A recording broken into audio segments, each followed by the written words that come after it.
কোরআন একটা ভাওতাবাজি, কোরআন একটা ভাওতাবাজি দাম, কোরআন একটা ভাওতাবাজি দাম, কোরআন একটা ভাওতাবাজি দাম।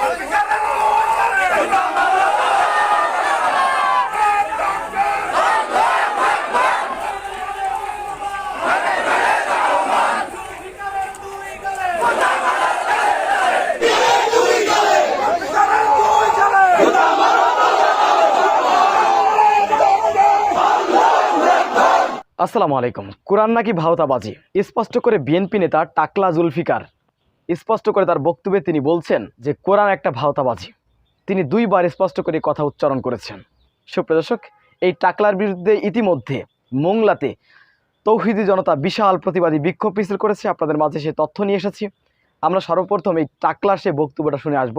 এই টাকলা বিএনপি নেতা জুলফিকার কোরআন অবমাননা করে যে কথা বলেছেন, আমরা এই টাকলার বক্তব্যটা আগে শুনবো। এই টাকলা কোরআন নিয়ে কি বলেছে।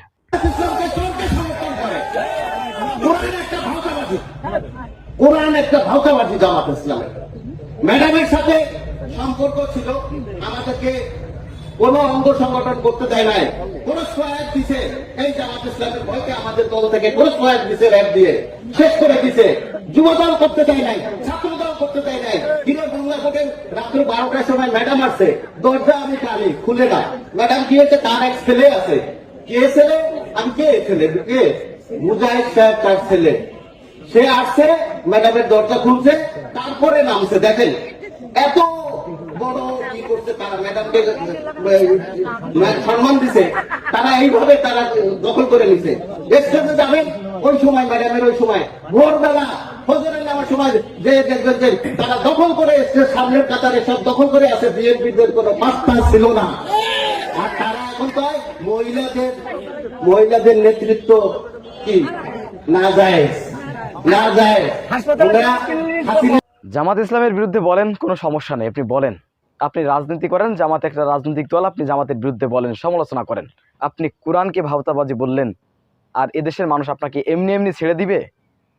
আমরা দাবি জানাচ্ছি অতি দ্রুত এই টাকলাকে, এই বিএনপি নেতা এই জুলফিকার কোরআন অবমাননাকারী, একে অতি দ্রুত বিচারের আওতায় আনতে হবে। ও কোরআন নিয়ে কথা বললে এদেশে তার স্থান হবে না। সুপ্রিয় দর্শক, এই টাকলা যে কথা বলেছে, এই টাকলার বিচার অতি দ্রুত হতে হবে।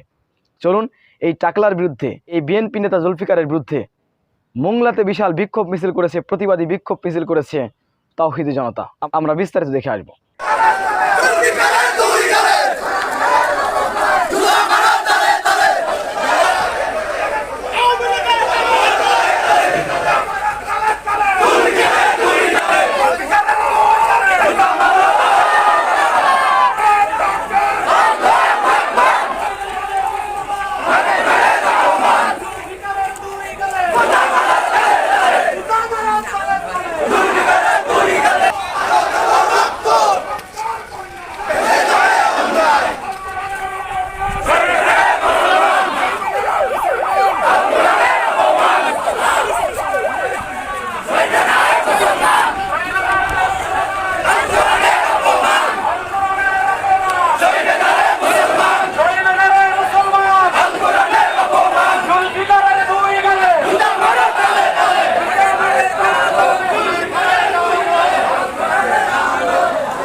মুখে লাগাম দেন, যা আসে তাই বলেন না।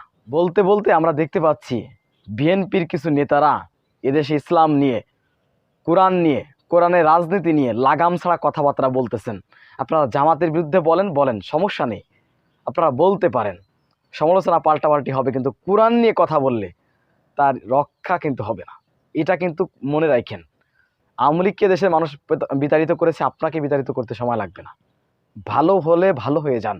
আমি বিএনপিকে বলবো, আপনার নেতাকর্মীদের মুখে লাগাম দিন। কোরআন নিয়ে অবমাননা করা এটা বাংলাদেশের মানুষ সহ্য করবে না। সুপ্রিয় দর্শক, বিষয়টি আপনারা কীভাবে দেখছেন অবশ্যই আপনাদের মূল্যবান মন্তব্য কমেন্ট বক্সে জানাবেন। আর অবশ্যই এই টাকলা এই জুলফিকারের এই কোরআন অবমাননাকারীর শাস্তি কী চান আপনারা অবশ্যই কমেন্ট বক্সে জানাবেন। আসসালামু আলাইকুম রহমতুল্লাহি ওয়া বারাকাতুহু।